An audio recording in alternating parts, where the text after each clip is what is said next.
UN Human Rights Office faces a dire $60 million funding shortfall.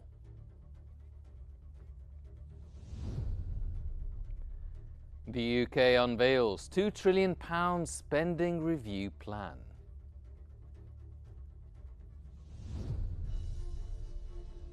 And Trump declares China trade deal is done.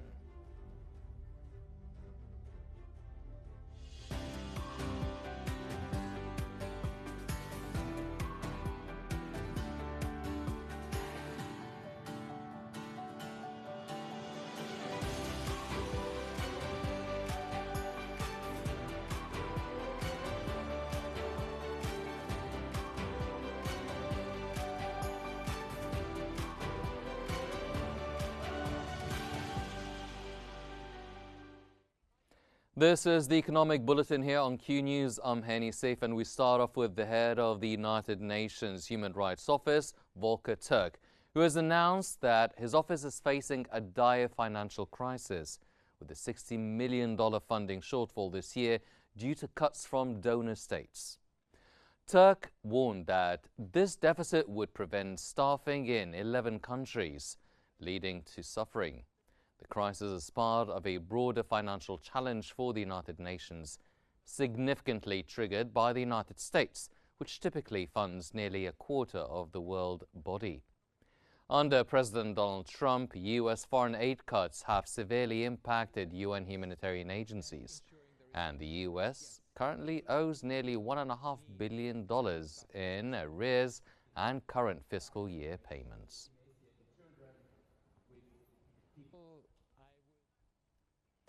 European Central Bank President Christine Lagarde warned that coercive trade policies won't fix financial imbalances and risk significant global economic damage. She urged all countries to adjust policies that create excess supply or demand, stressing that trade barriers and retaliation would harm global prosperity. Lagarde pointed out that China isn't the only country using subsidies, with other emerging markets doing the same. She also noted that increased U.S. public spending has inflated its share of global demand, contributing to these imbalances. Lagarde concluded that resolving these issues require greater adherence to global rules and mutually beneficial agreements.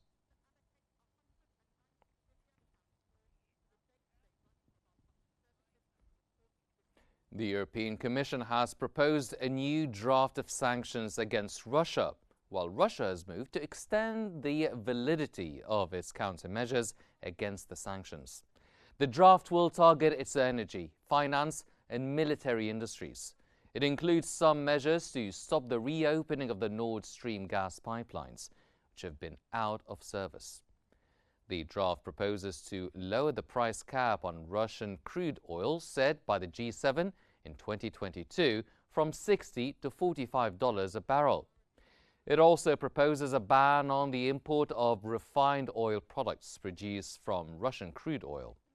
In terms of finance, the draft proposes to restrict 22 more Russian banks and remove them from the Society for Worldwide Interbank Financial Telecommunication, and a complete ban on transactions.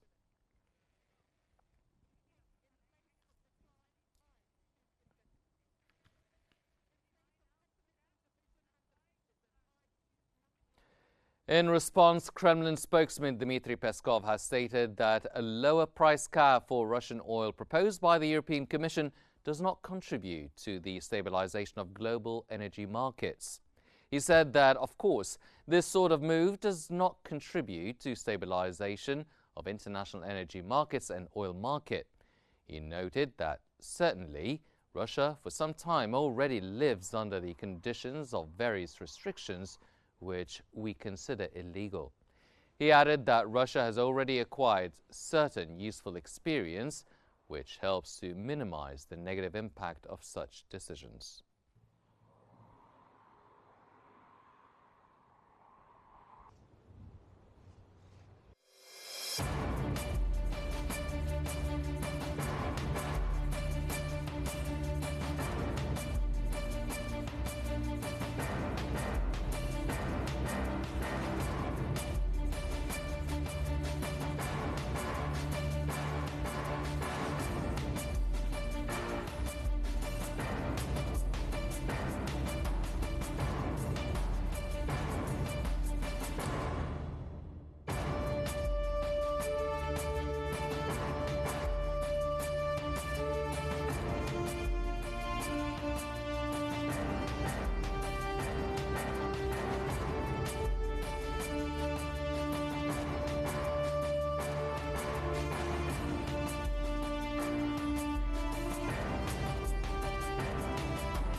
Still in Europe, British Finance Minister Rachel Reeves has unveiled a significant spending review, prioritising health, defence and infrastructure to boost economic growth and refresh the Labour government's appeal under the new plans. Departmental budgets will grow by 2.3% annually in real terms as part of over £2 trillion in public spending.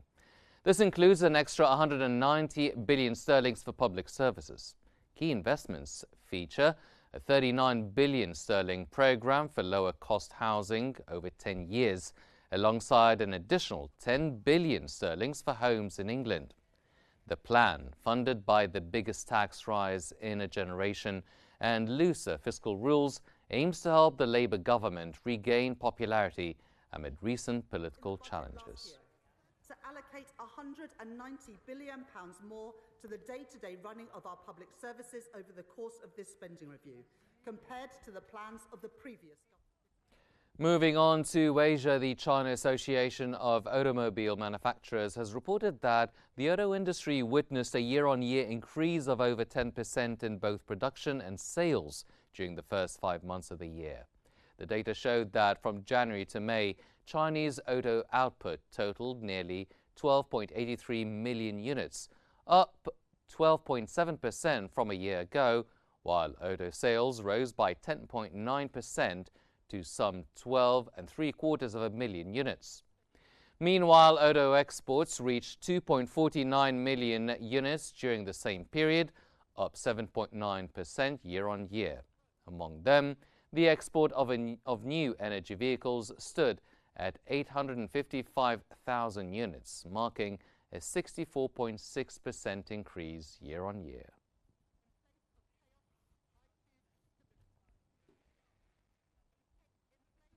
Japan's Cabinet Office has reiterated its warning on the risks from U.S. tariffs on economic growth. In a monthly report, it highlighted that the potential impact of corporate profits needed attention. The report also maintained its reference to the effect of continued price rises on household sentiment and consumption as another negative risk to the economy. It noted that corporate profits were recovering, citing first-quarter business statistics, but added a fresh reference to the potential impact of trade disruptions.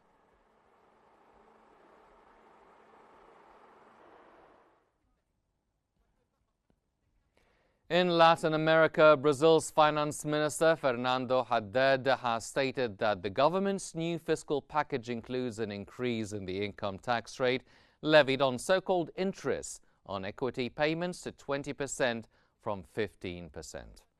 Haddad said that the decision to include the measure came at the request of lawmakers.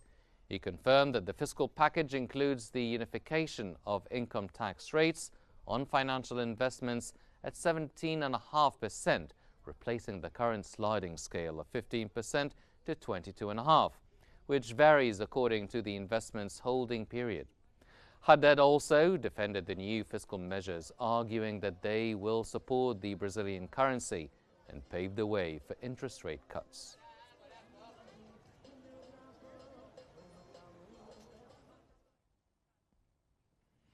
And in Africa, the country's statistics agency has reported that Ghana's economy grew at a faster pace in the first quarter of the year, boosted by robust performance in its services sector and a recovery in agriculture.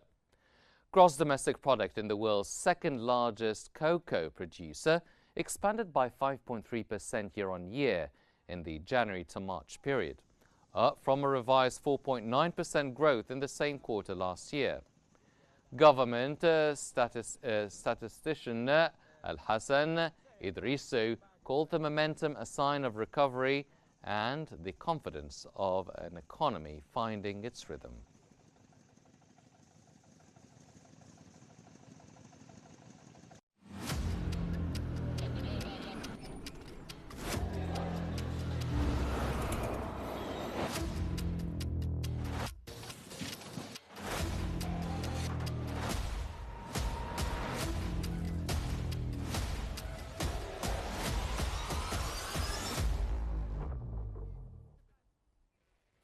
The department's Bureau of Labor has reported that U.S. consumer prices increased marginally in May amid cheaper gasoline, but inflation is expected to accelerate in the coming months on the back of the Trump administration's import tariffs. The Consumer Price Index increased 0.1%. The so-called core CPI inflation increased 2.8% after rising 2.8% in April. In the 12 months through May, the CPI advanced 2.4% after gaining 2.3% in April.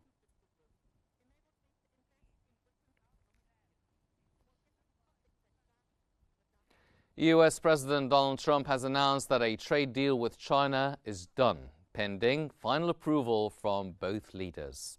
Trump stated that China will supply magnets and necessary rare earths minerals up front. In return, the U.S. will allow Chinese students into its colleges and universities.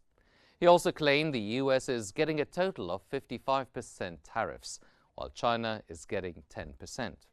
The announcement follows recent negotiations aimed at getting a trade truce back on track.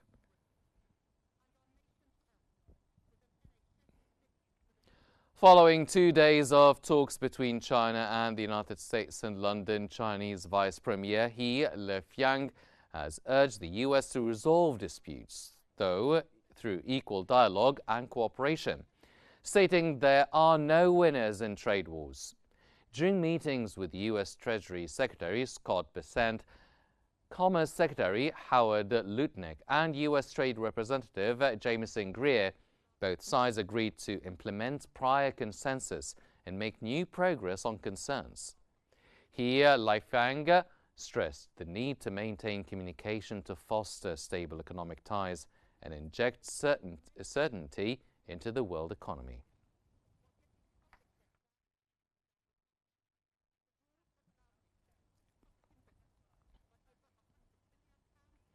And for more analysis, we are joined from West Dennis, Massachusetts, by Mr. Justin Thomas Russell, the Executive Director of the Global Foreign Policy Center of Washington. Welcome to the Q News Economic Bulletin, Mr. Russell.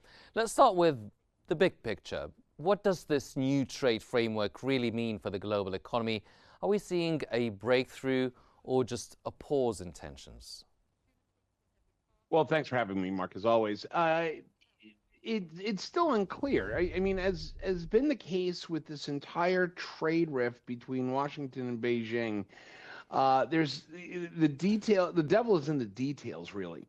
What we heard was Trump promoting the fact is that we've got 55% tariffs on China, and China's only putting 10%. It looks like we're winning the trade war.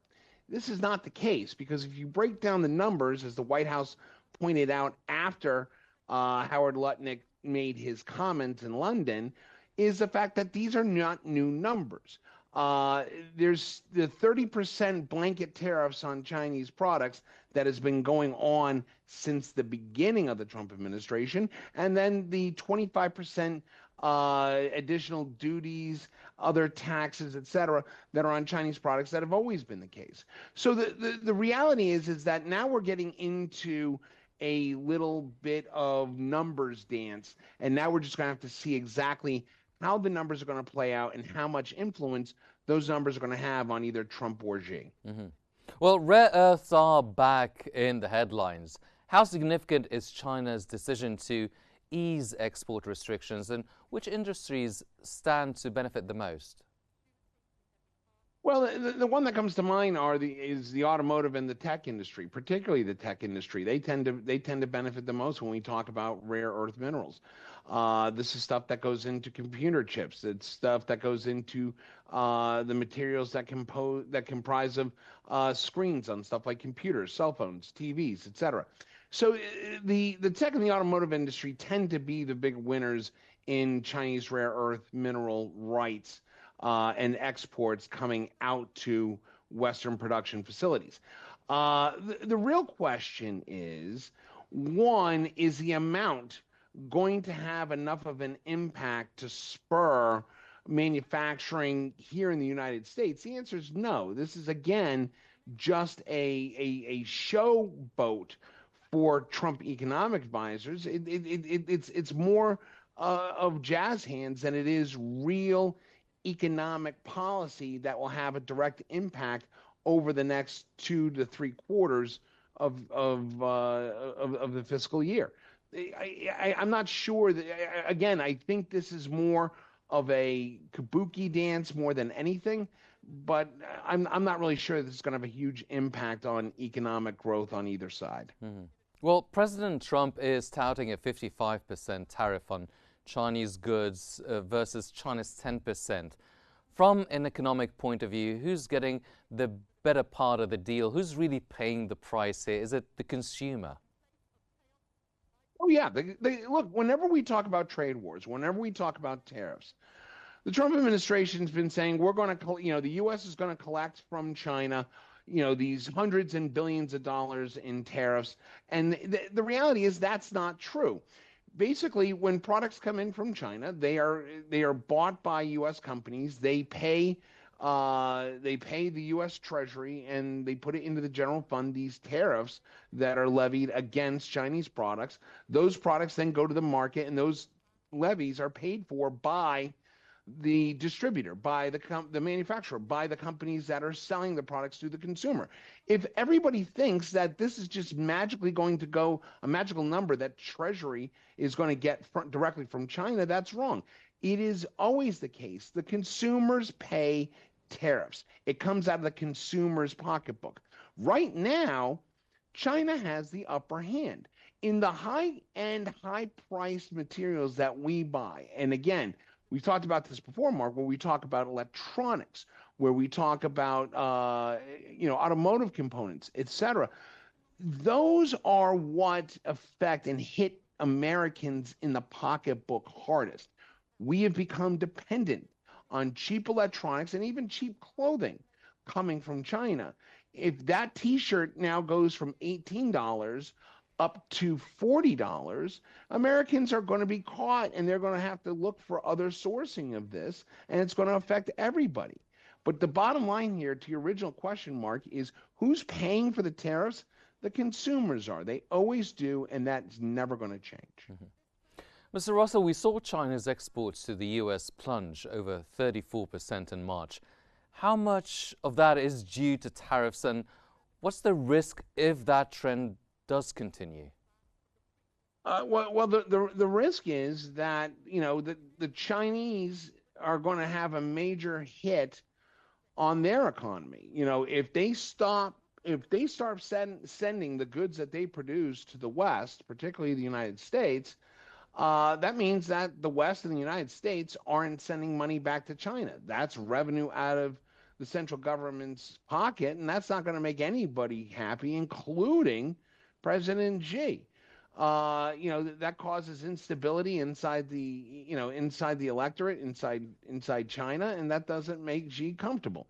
If that happens, and China starts restricting the ability for them to export to the United States economy is going to black out because nobody's going to want to buy anything. They're going to want to save their money, and this is going to cause inflation. This is going to cause economic downturn, which means that there's a loss of jobs. There's all kinds of ripple effect. My fear is that Donald Trump and his economic advisors are playing a very dangerous game of roulette, and they're gambling on the economic backs of the American people. When they start getting into these, aggressive trade wars, particularly with our biggest trading partners. What we talk about China because that's our largest source of goods, manufactured goods in particularly, coming into the United States. But, when you involve China, Mexico, Canada, those are our biggest trading partners. That becomes a real big issue. And I don't think the economy, look, Donald Trump got a gift today when the inflation numbers came out a little bit lower than anticipated.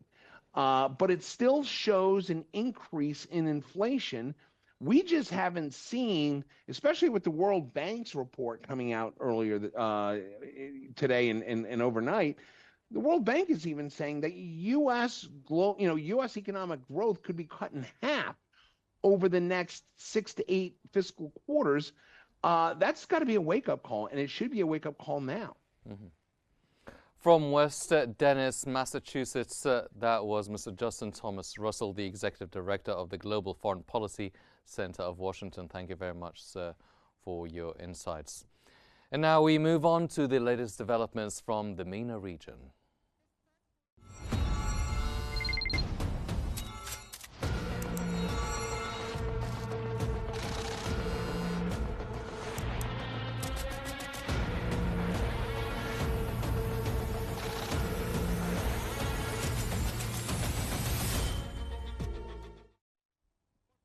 The African Development Bank has projected Egypt's economic growth to accelerate from 2.4% in 2024 to 3.9% in 2025, and further to 4.8% by 2026. In its 2025 African Economic Outlook report, the bank highlighted the resilience of Egypt's economy, attributing it to several key factors. The AFDB also underscored the significance of broad international support for Egypt's structural and economic reform agenda. It concluded by stating that Egypt possesses genuine potential for achieving solid and sustainable economic development in the coming years.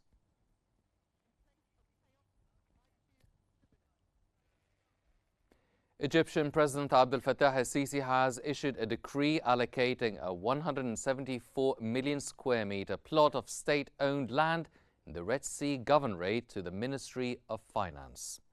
According to the decision published in the official Gazette on Tuesday, the land will be used to help reduce the country's public debt and to issue sovereign sukuk government data. Seen by Al Arabiya Business shows that Egypt's external debt decreased by $111 million in the fourth quarter of 2024, reaching $155.09 billion by the year's end. Syria's central bank chief Abdul Qadir al-Hasriya has announced that banks will be reconnected to the SWIFT payments network in the coming weeks. Al-Hasriya highlighted that he has been working with the finance ministry on a wide-ranging 6 to 12-month stabilization plan. He added that the plan aims to reform the banking sector and bring money into Syria.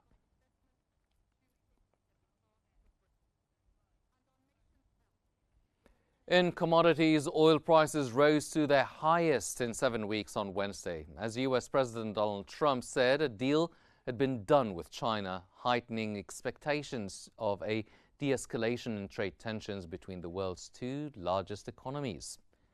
Brent crude futures were up 1.7% to $68.02 a barrel, while U.S. West Texas Intermediate crude was up 2% to $66.29. At that level, West Texas Intermediate reached its highest in more than 2 months.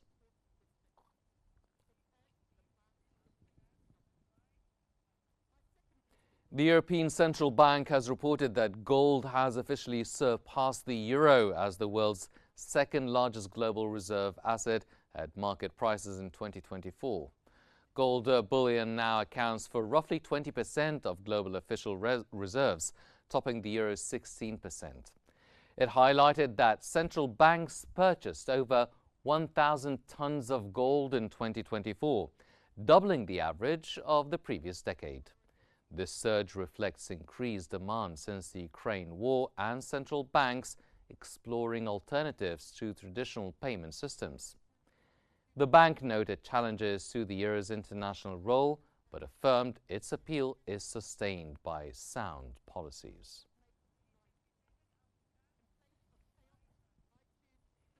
In the global markets, shares largely posted gains during Wednesday's trading across the U.S., Europe, and Asia. In the U.S., the S&P 500 rose 0.26%.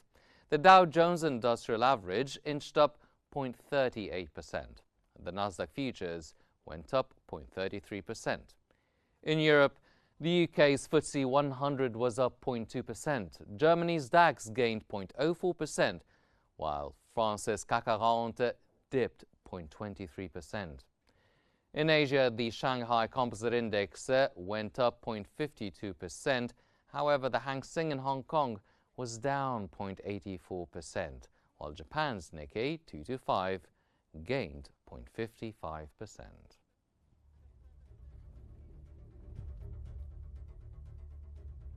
That brings us to the end of our economic bulletin, but here's a reminder of today's main stories. UN Human Rights Office faces a dire $60 million funding shortfall. The UK unveils £2 trillion spending review plan.